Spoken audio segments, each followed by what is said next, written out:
Pues buenas tardes.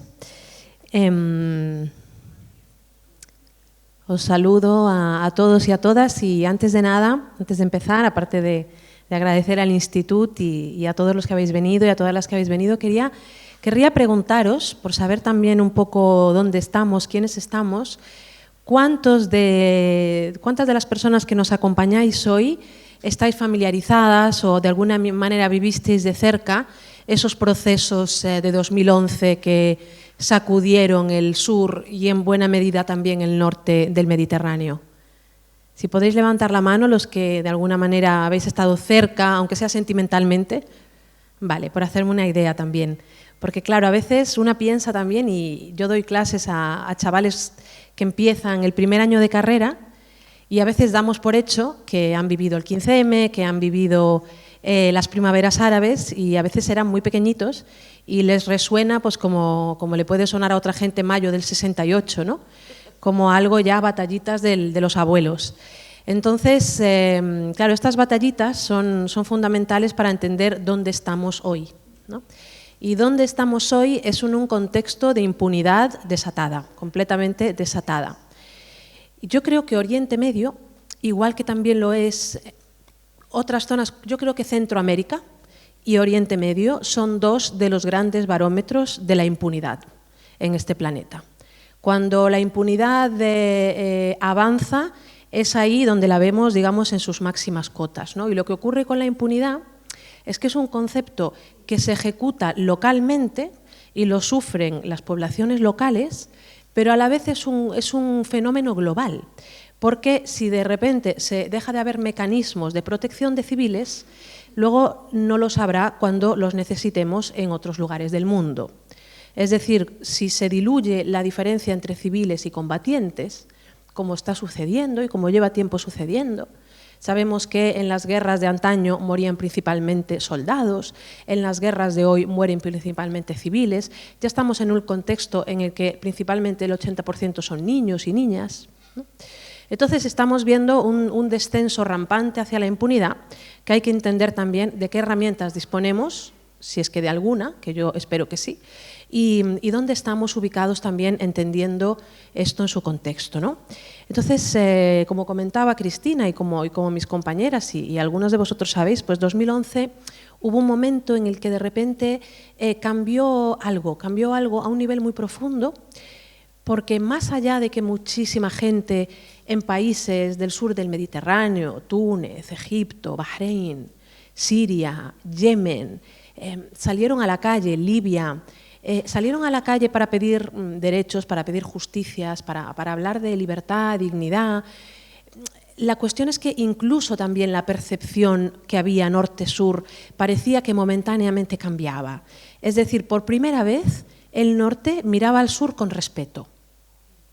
Después de décadas o siglos de una relación muy condescendiente en la que el norte siempre ha mirado al sur como exotizado, en el mejor de los casos, deshumanizado. De repente oíamos a esas personas del sur del Mediterráneo enarbolar valores tan enormes que las potencias occidentales muchas veces arrogantemente consideran solo suyas o consideran de su patrimonio, y de repente vemos que son valores universales que la vida digna la están defendiendo y la están enarbolando en contextos que tradicionalmente se asocian desde el norte a radicalismo, a cuestiones identitarias, religiosas, sectarias, pero nunca a principios y valores, ¿no? En mayúsculas. Entonces, ahí hubo un cambio en el que incluso vimos que ecos de esos procesos revolucionarios del sur del Mediterráneo llegaban en diferentes ecos a otros países del norte. Entonces, digamos que el sur marcó el camino, el sur entendido como algo más que un espacio geográfico, ¿no? De repente marcó el camino en muchos sentidos. Claro, ¿qué ocurrió?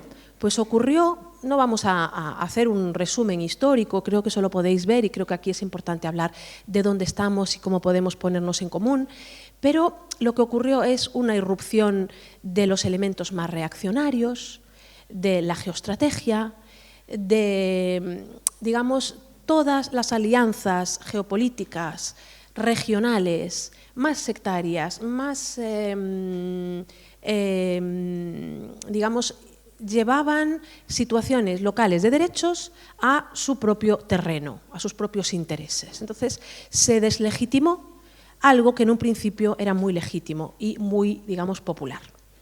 Entonces, tenemos pues, en Oriente Medio pues, procesos revolucionarios que derivaron en unos casos en guerras abiertas, en otros casos en regreso del statu quo, en otros casos en lo que podemos considerar Estado fallido, hablando en lenguaje ONU, y esto tiene mucho que ver con la respuesta, ¿no?, que hubo. Es decir, nunca hubo tanta gente saliendo a la calle pacíficamente en estos países, en que en los primeros meses el monopolio de la violencia era de las instituciones de los estados y no de la gente, que se manifestaba pacíficamente, y nunca hubo una respuesta tan brutal en la que se alinearon las dictaduras domésticas con las potencias regionales y con los intereses geopolíticos para aplastar unos movimientos que podían, digamos, sacudir todas esas estructuras de poder. ¿Bien?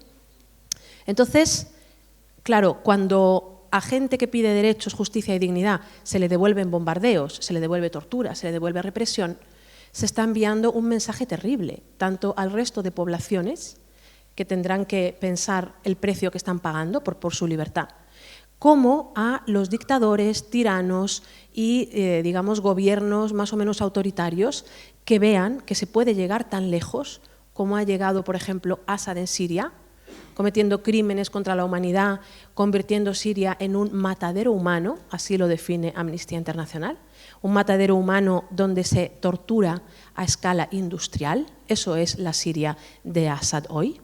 Tenemos en Egipto a un régimen como el de Sisi que nada tiene que envidiar al de Mubarak de años anteriores. Tenemos, digamos, lo peor de las estructuras más extremas de poder y de abuso y de represión en estos países normalizados y legitimados. Claro, ¿qué mensaje envía esto a otras dictaduras o otros gobiernos que violen los derechos humanos? Pues tenemos ahora mismo a Israel con una impunidad cada vez mayor y alegando que hay gobiernos árabes que han matado más palestinos de los que ellos están matando. Es decir, la impunidad se retroalimenta.